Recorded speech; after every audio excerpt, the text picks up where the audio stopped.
И уже за год мной был вывезен основной фонд, который составляет сейчас основу музея. Это вещи Амитхана, фотографии, книги, все, что было с ним связано, я вывезла из Москвы, из летно-исследовательского института, где он работал.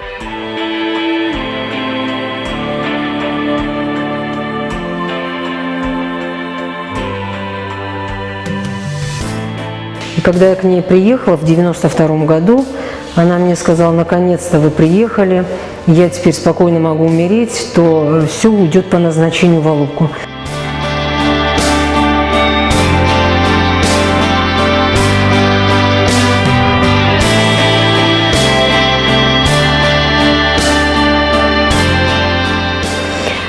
Музейную экспозицию готовил крымско-татарский художник Али Мусеинов. Просто в тяжелейших условиях мы с ним готовили эту экспозицию, потому что ни денег не было, ни еды не было. В общем-то, месяц он вот с 6 утра до 12 ночи в холодном помещении, в общем, это все делал, готовил.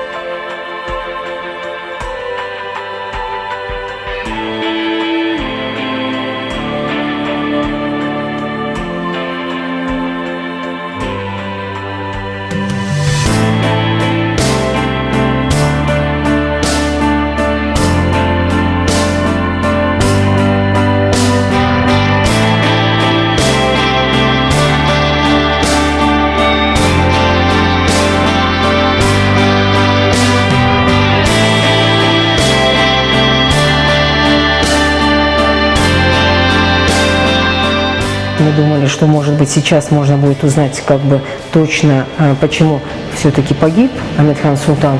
Но, в общем-то, еще более засекретили в летно-исследовательском институте, по словам Андрея Симонова, военного историка, который в надежде, что рассекретят, смог бы получить больше достоверных данных о гибели Амитхана Султана.